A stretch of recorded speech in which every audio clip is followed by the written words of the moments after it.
Vamos lá? Muito bem, boa noite a todos. Estamos aqui mais uma vez. Hoje é dia 23 do mês de abril de 2020. Hoje é quinta-feira e nós estamos aqui mais uma vez para estudar o livro Roteiro.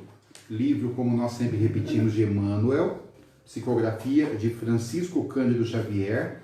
Só lembrando, o Roteiro foi um livro editado por Emmanuel, transmitido por Emmanuel e editado pela FEB, Federação Espírita Brasileira, no ano de 1952. Portanto, temos aí praticamente 70 anos da edição deste livro e nós podemos verificar como é atual as matérias tratadas aqui por Emmanuel no livro Roteiro.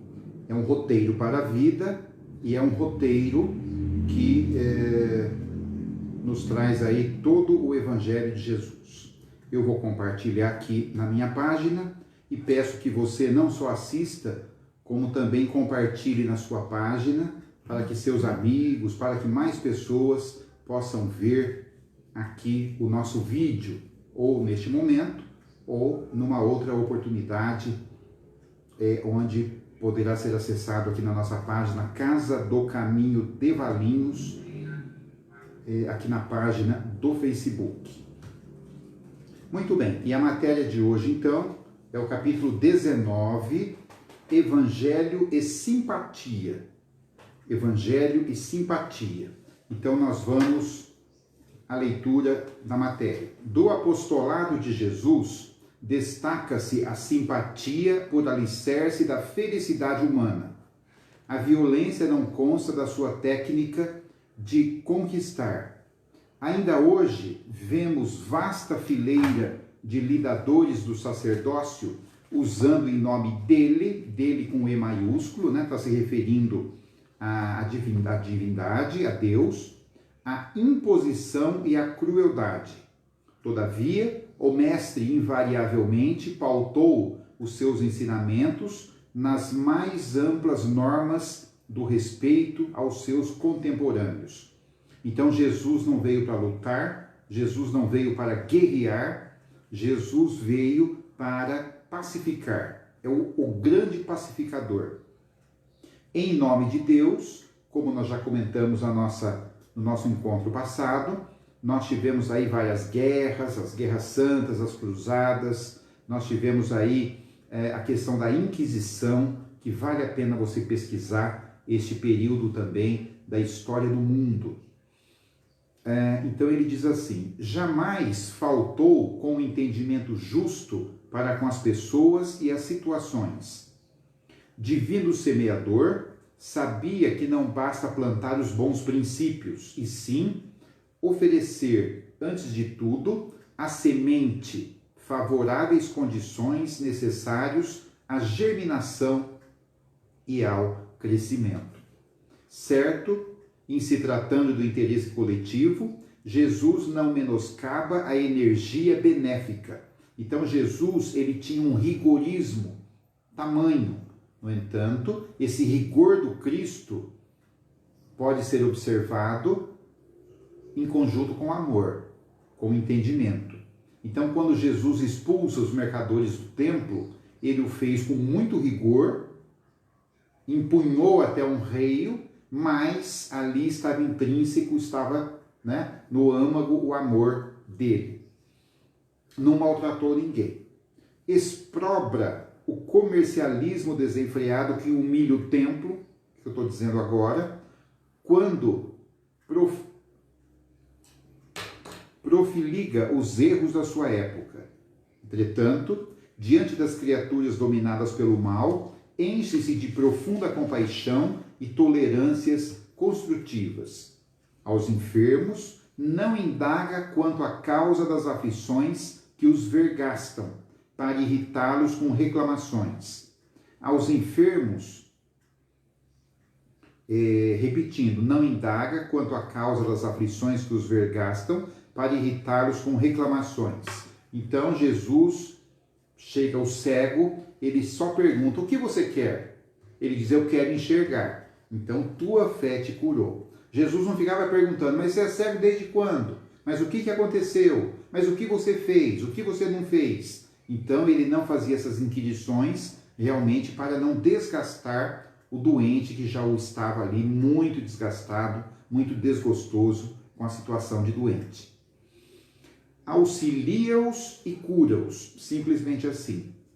Os apontamentos que dirige aos pescadores e transviados são recomendações doces e sutis. Nós recomendamos a você que está nos acompanhando a leitura do livro Boa Nova, de Humberto de Campos. Você também encontra em biblioteca, em livraria também, em PDF pela internet. Boa Nova, você vai ler lá os bastidores das conversas do Cristo com os seus discípulos, com as pessoas daquela época, através da mediunidade de Chico Xavier e através de Humberto de Campos. Ao doente curado do tanque de Betesda, explica despretensioso: vai e não reincides no erro, para que não te aconteça o pior. A pobre mulher, apedrejada na via pública, na praça pública, adverte bondoso: vai e não peques mais. Não indica o inferno às vítimas da sombra. Reergue-as compassivo, acendendo-lhes nova luz. Compreende os problemas e as lutas de cada um. Olha que coisa interessante. Jesus curava os enfermos e muitos enfermos, depois de um tempo, voltavam a ficar doentes. Então, o Cristo, ele curava o enfermo, só que ele não dava imunidade para aquele enfermo, porque depende da conduta dele e de cada um.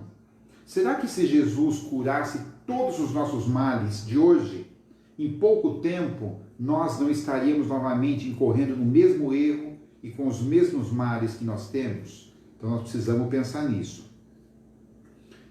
Não indica o inferno às vítimas da sombra, estou repetindo. Reergue-as compassivo e acende-lhes nova luz.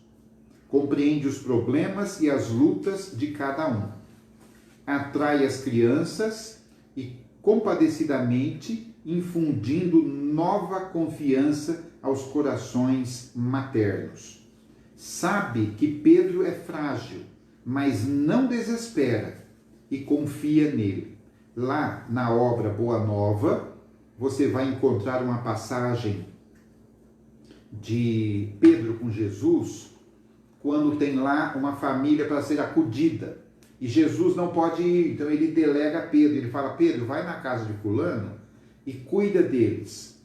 Ajuda no que for possível. E Pedro vai. E depois de um tempo, Pedro volta indignado com a família. Aí Jesus pergunta: mas Pedro, o que aconteceu? Não, lá não tem condições, mestre. O homem é alcoólatra, me tratou mal, me rechaçou da casa, me enxotou. A mulher desvairada, os filhos me maltrataram profundamente. Aquela família, se fosse hoje, ele diria, totalmente fora do cabo. Aí Jesus olhou para ele e disse: mas Pedro, eu pedi para você ir lá ajudar. Só isso, né? Então, não é para criticar. Claro que eles tinham problemas. Claro que era uma família que estava precisando. Porque senão Jesus não teria pedido para Pedro ir lá. E Pedro era muito frágil nesse sentido. Foi aprendendo com o mestre. Bom, contempla o torvo drama do espírito de Judas. No entanto, não o expulsa. Jesus sabia exatamente quem era Judas. Foi ele que o convidou, foi ele que o chamou. Ele sabia que Judas ia vendê-lo, não ia traí-lo, mas ia vendê-lo por 30 moedas de prata. Mas ele ali estava porque ele precisava recuperar Judas de alguma forma. Reconhece que a maioria dos beneficiários não se revelam à altura das concessões que solicitam. Contudo, não lhes nega assistência. Então, o Cristo, quando ia curar alguém, ele dizia para o paralítico: o que você quer? E o paralítico dizia: eu quero andar. Jesus não pensava: mas será que ele merece? Será que ele fez alguma coisa para que volte a andar? O que ele fez numa outra vida ou nesta vida para que ele se mantenha numa cadeira de rodas? Não, ele ia lá e curava sem perguntar ao beneficiário o que ele tinha feito, a que altura ele estava daquele pecado, entre aspas, daquela falta. Preso, recompõe a orelha de Malco, o soldado. O discípulo corta a orelha do soldado, ele a recompõe. Ele fala, não, Pedro, não é assim que funciona. Não é assim que a banda toca, não é?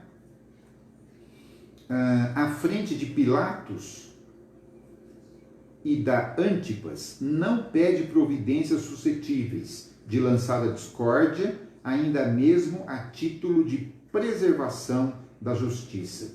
Jesus preso na frente do Sinédrio de Pôncio Pilatos, ele simplesmente responde as perguntas, né? Ele não achincalha ninguém, ele não denuncia ninguém, ele não contradiz ninguém. Longe de impacientar-se com a presença dos malfeitores, que também sofreram a crucificação, inclina-se amistosamente para eles e busca entendê-los e encorajá-los. Nós já falamos aqui na outra aula também sobre os dois ladrões. Jesus não fala, mas o que você roubou? Quem é você? Como é que você fica perto de mim aqui, que não tenho nada? Não é? Não, ele acolhe, ele dá a atenção necessária. Lembrando que nós estamos refletindo aqui o capítulo 19 do livro Roteiro, Evangelho e Simpatia. Repetindo, Evangelho e Simpatia. Muito bem.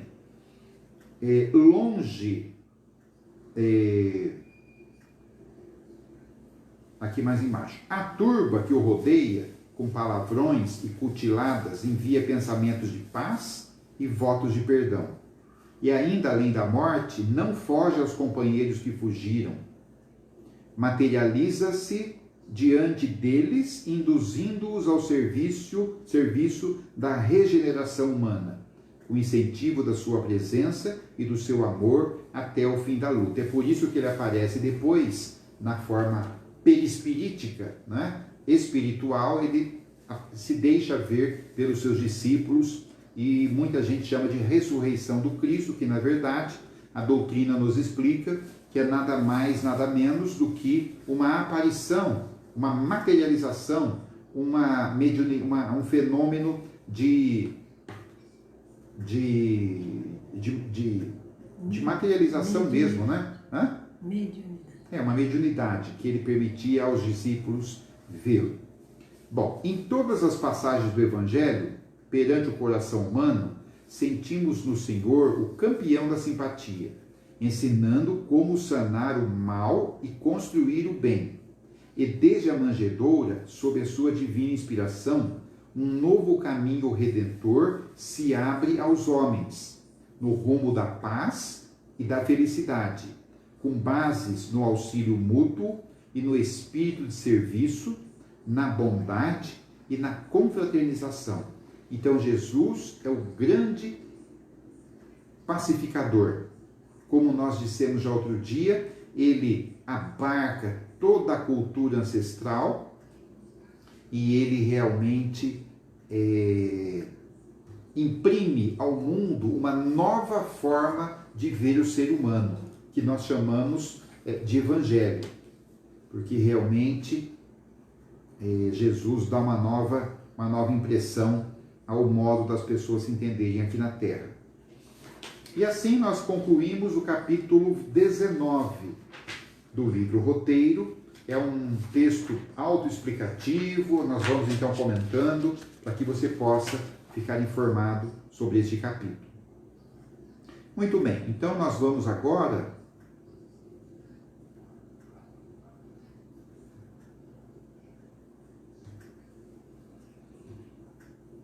ao capítulo 20, não é? Que é Evangelho e Dinamismo. Evangelho e dinamismo.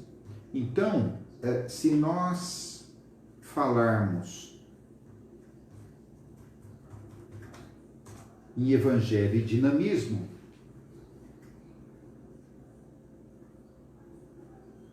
o que é dinamismo? Então, dinamismo é algo que mostra energia, movimento, ação, uma coisa que acontece rapidamente, uma coisa que tem vitalidade, isso é dinamismo.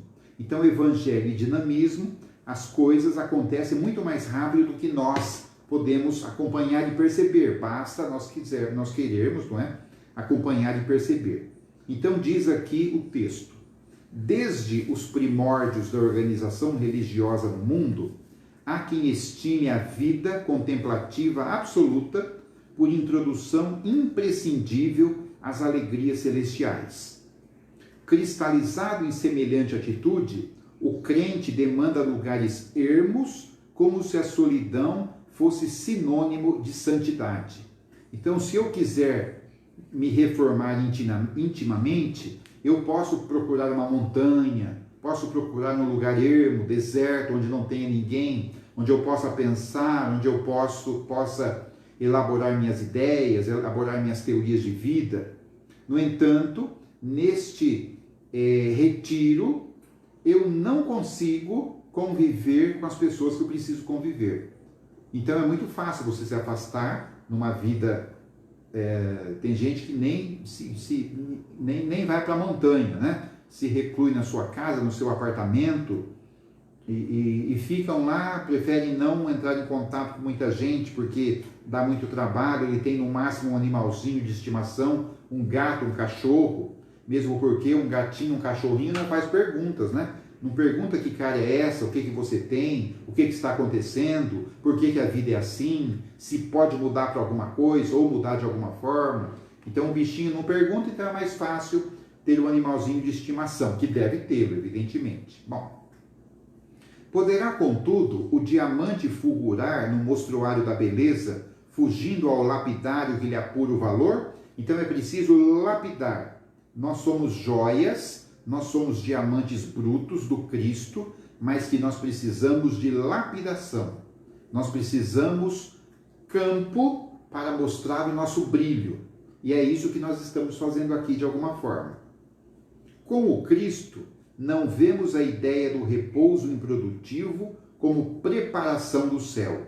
Então muita gente pergunta assim, puxa, mas onde que está o Cristo? Será que ele está lá no trono dele, governando o que ele precisa governar, lá de onde? Não, Jesus Cristo está próximo de nós.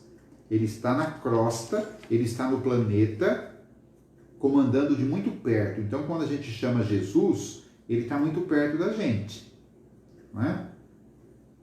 Não foge o mestre ao contato com a luta comum. A boa nova, em seu coração, em seu verbo, em seus braços, é essencialmente dinâmica. Dinâmica, apareceu aqui a palavra que nós falamos no título, não é? Dinamismo, ação, energia, força. Não se contenta em ser procurado para mitigar o sofrimento e socorrer a aflição. Vai ele mesmo ao encontro das necessidades alheias, sem alardear presunção. Instrui a alma do povo em pleno campo, dando a entender que todo lugar é sagrado para a divina manifestação. Todo lugar é sagrado para manifestar a presença de Deus, seja ele numa igreja, numa casa, num lar,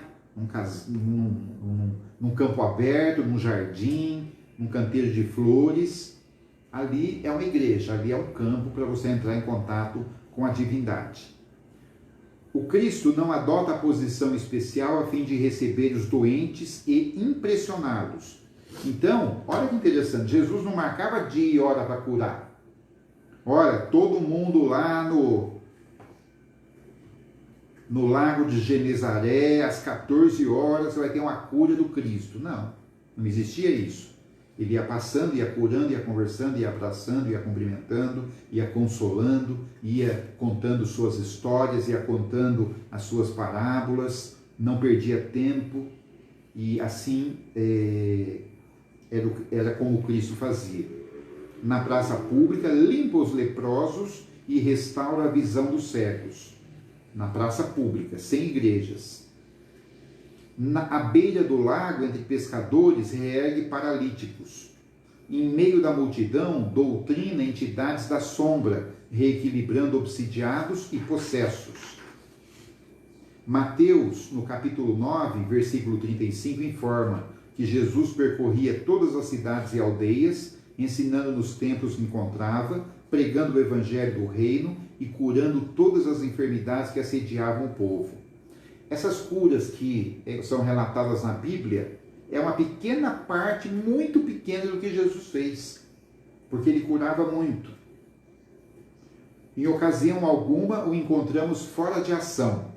Quando se dirige ao monte ou ao deserto, a fim de orar, não é fuga que pretende, sim a renovação de energia para poder consagrar-se mais intensamente à atividade. Então Jesus se recolhia de vez em quando. Não era fuga, diz aqui ele.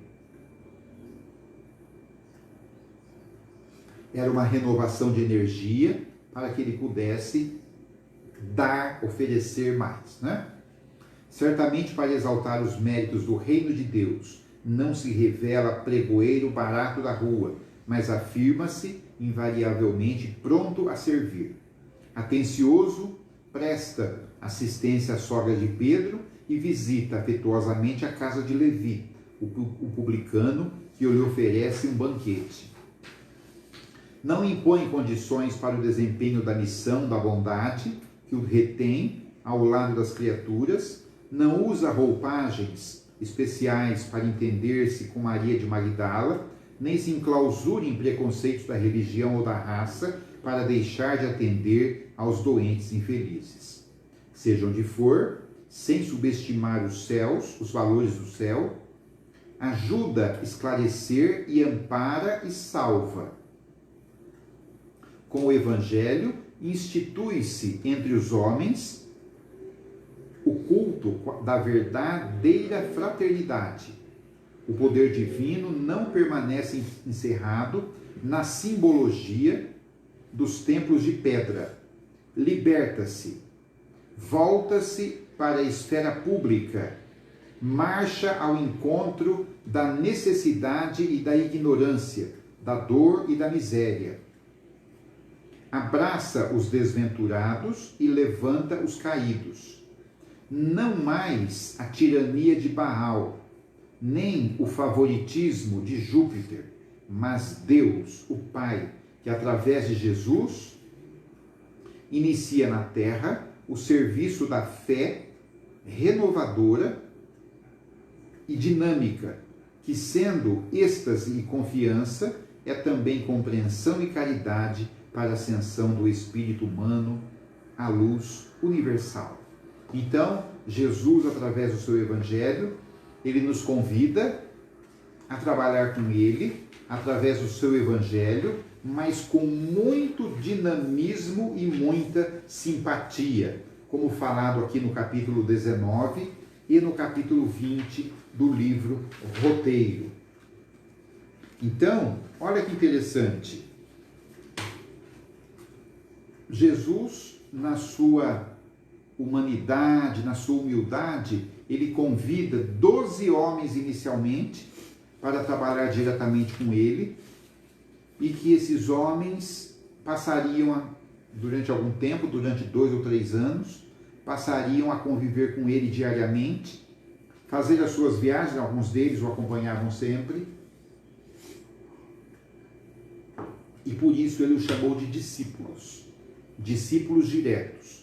Não que não tivessem outras pessoas que ajudavam o Cristo, ajudavam sim, porque ele tinha ali uma série de colaboradores que ficaram não só encantados com ele, mas também aceitaram as ideias iniciais que ele tinha dentro de um contexto.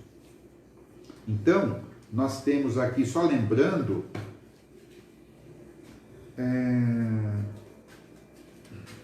os 12 discípulos de Jesus. Então nós temos Pedro,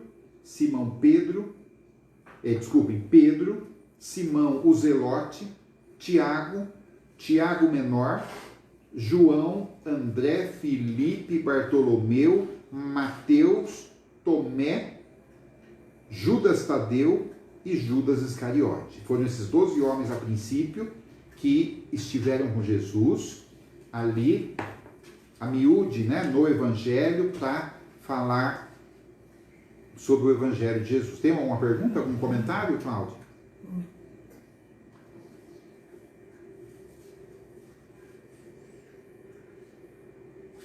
Muito bem. Então, o Cristo nos convida ao Evangelho. E o Evangelho redivivo através da doutrina espírita.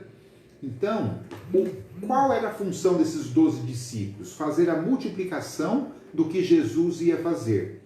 Então, Jesus nos convida ainda hoje para fazer essa multiplicação de ideias. Mas nós precisamos primeiro conhecer a teoria, precisamos estudar de alguma forma, não tem como não conhecer se você não estudar. E aí você vai até o local fazer a multiplicação, seja pela internet, seja na casa espírita, seja na igreja, seja na igreja evangélica, igreja católica, em qualquer templo que se fale do Cristo. Mas aí você tem que dispor de um tempo, que é o seu tempo. Ninguém está pedindo para você abrir mão de nada, da vida, dos seus princípios. Ninguém está pedindo para ninguém virar um Francisco de Assis, um Francisco Cândido Xavier. Mas, num tempo de 24 horas, é quase impossível nós não acharmos um tempo para Jesus. Olha, outro dia eu estava escutando o palestrante Haroldo Dutra, que tem um conhecimento muito profundo a respeito do Evangelho, e perguntaram para ele o seguinte: Haroldo, como é que você sabe tanto? Como é que você chegou nesse nível? Ele falou: olha, eu cheguei da seguinte forma. E ele falou de uma forma até humilde, assim, muito modesta, não querendo se vangloriar, não. Ele disse o seguinte: olha, há 30 anos ou 35 anos, eu não me lembro de nenhum dia que eu não tenha lido pelo menos uma página de um livro espírita. Então você faz as contas aí. Uma página por dia. Em 35 anos, você calcula quanto você pode absorver com uma página por dia, bem lida, bem entendida. Uma página que você possa meditar depois. Então é isso que Jesus nos pede, não é? Através aqui do Evangelho e Dinamismo, no capítulo 20. Muito bem, presta para mim o livro roteiro aqui. Nós estamos, então, chegando ao final do capítulo 20. E com isso, meus amigos, nós chegamos exatamente no meio do livro. Parece que foi ontem, né, que nós começamos a estudar. E só lembrando que nós estamos aqui estudando o livro roteiro de terça, quinta e sexta, às 19 horas. Enquanto dura aí esta reclusão dos nossos lares, nós então estudamos nesse horário, das 7 às 7h30 mais ou menos, isso. E você pode encontrar também todos os vídeos, os capítulos anteriores, aqui na nossa página, Casa do Caminho de Valinhos, e que você pode... Empresta para mim o... Você pode acessar, ver a nossa fala, e você pode também perguntar, tá bom? Muito bem. Então nós vamos encerrando por aqui, fazendo um convite agora às 20 horas, nós faremos o Evangelho aqui também ao vivo, e nós vamos hoje falar do seguinte capítulo: Buscai e achareis, ajuda-te a ti mesmo, que o céu te ajudará. Então, muito boa noite a todos, encerramos aqui os nossos estudos, estaremos amanhã novamente às 19 horas, com esse estudo aqui do livro roteiro, com o capítulo 21 e 22. Muito boa noite a todos, até logo.